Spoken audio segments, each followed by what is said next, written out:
काक ने स्वामी की निद्रा में विघ्न उत्पन्न करना आरंभ कर दिया। स्वामी को शांति से सोते देख मैं उनकी निद्रा में विघ्न पड़ने नहीं देना चाहती थी।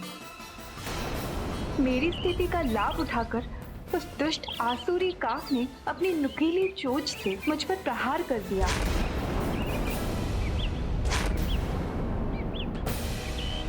मेरी स्थिति का लाभ उठाते हुए उस राक्षसी प्रवृत्ति वाले दूत ने बार बार मुझ पे आघात करता रहा।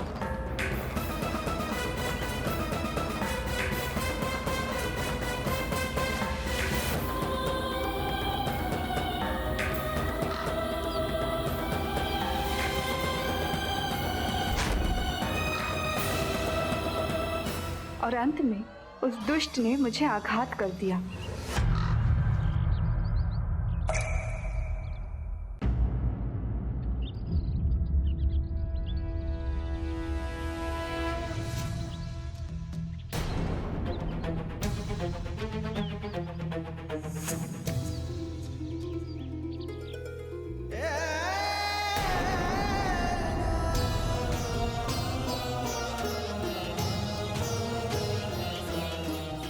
ये क्या सीते?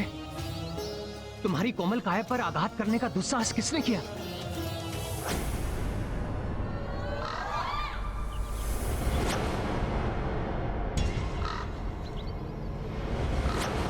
तो इस दुष्ट का कृत्य है ये।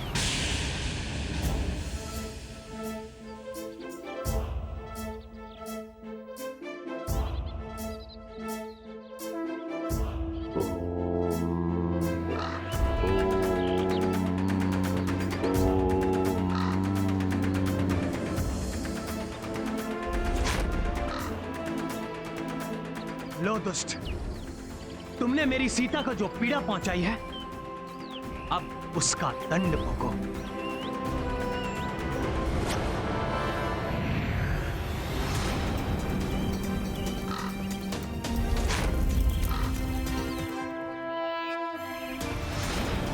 अर्थात माता, प्रभु ने काकासुर पर ब्रह्मास्त्र का वार किया।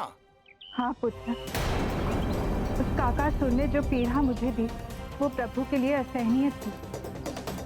पवन के समान उसके वेग को देखकर स्वामी को ज्ञात हो गया था कि वो काक रूप में वो देवराज इंद्र का पुत्र जयंती था, जो अब अपना बचाव करने के लिए तीव्र गति से उड़कर यहाँ वहां जा रहा था। वो काकासुर बना जयंत सबसे सहायता की गुहार लगाता हुआ सभी सब ऋषियों के पास गया, परंतु प्रभु काज में हस्तक्षेप करने में सबने असमर्थता जताई और जयंत से कहा कि राम के ब्रह्मास्त्र से बचाव संभव नहीं है। तो निराश और भयभीत होकर इंद्रपुत्र जयंत रक्षा के लिए अपने पिता के पास स्वर्गलोक पहुंचा। मूर्ख जयंत, तुमने माता सीता की करुणा की परीक्षा लेने का दुस्साहस कर बहुत बड़ा अपराध किया है और स्वयं को प्रभु श्री राम के क्रोध का कारण बनाया है। अब कोई देवता तो क्या, स्वयं प्रभु ब्रह्मा जी भी ब्रह्मास्त्र को नहीं रोक सकते। अब प्रभु श्री राम के ब्रह्मास्त्र से श्री राम ही तुम्हारी रक्षा कर सकते हैं।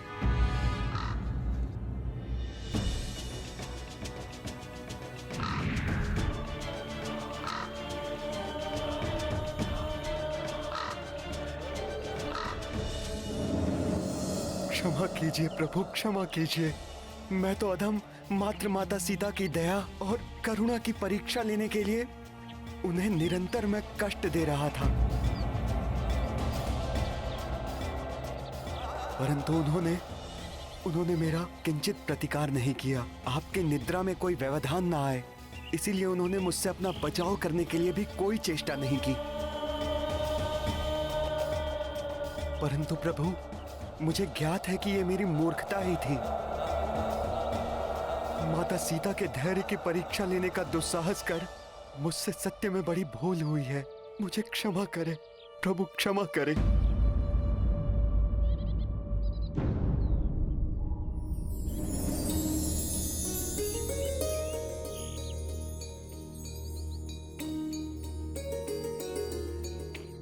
तुमने अपना दोष स्वीकार किया जयंत, मैं इसकी सराहना करता हूं, परंतु मैं अपने ब्रह्मास्त्र को रोक नहीं सकता। वो व्यर्थ नहीं जा सकता। मैंने जो अपराध किया है उसका दंड तो मुझे अवश्य मिलना चाहिए प्रभु। मेरे दाहिने नेत्र की दृष्टि सर्वप्रथम आप दोनों पर पड़ी थी, जिसके कारण मेरे मन में मूर्खतापूर्ण कुविचार जागृत हुआ। हे प्रभु, आप कृपा कर अपने ब्रह्मास्त्र को मेरे इसी नेत्र पर केंद्रित कर मुझे दंडित करें, परंतु मेरे प्राण मत हरिए।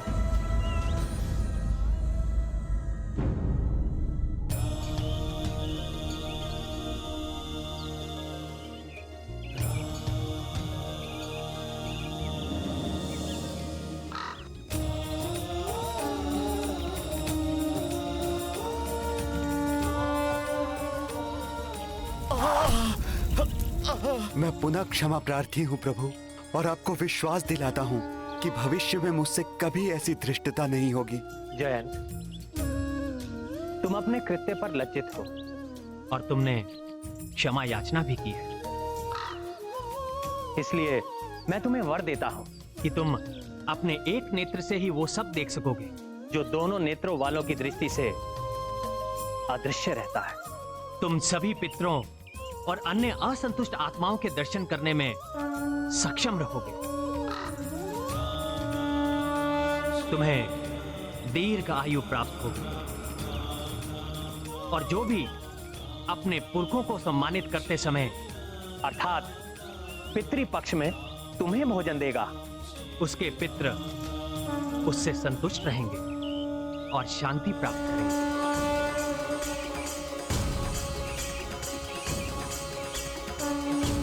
प्रभु, आज्ञा दीजिए।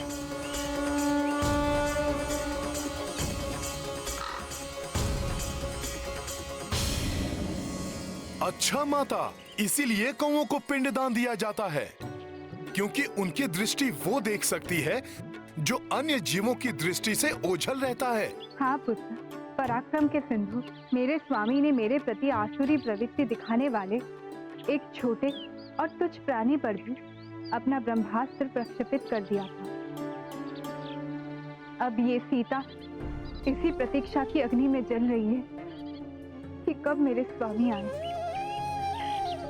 और मेरा अपहरण करने की घृणित आसुरी प्रवृत्ति प्रदर्शित करने वाले उस दुष्ट राक्षस को उचित दंड देंगे। माता, मेरे प्रभु पुरुषोत्तम श्री राम अविलंब यहाँ आकर इस पापी रावण और पाप कर्म में संलग्न इसके सभी बंधु बांधवों और सभी सहयोगियों का भी वध करेंगे और अपने साथ आपको अयोध्या लौटा ले जाएंगे।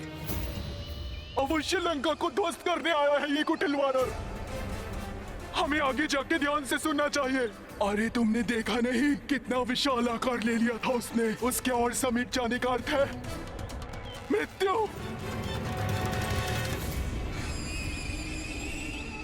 प्रभु को मेरा प्रणाम कहना पुत्र, और मेरी ओर से सबका कुशल पूछना। मेरे प्रभु श्री राम को कहना कि उस दुष्ट राक्षस ने मुझे 2 माह की अवधि और दी है, परंतु मैं इतनी अवधि के लिए भी उनसे दूर नहीं रह सकती। मैं उनके वियोग में 1 मास अधिक जीवित नहीं रहूंगी।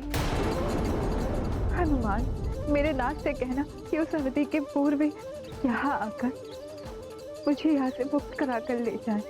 अवश्य माता, अब विलंब का कोई कारण नहीं। मैं आपके इस संदेश के साथ इसी क्षण यहाँ से प्रस्थान करता हूँ।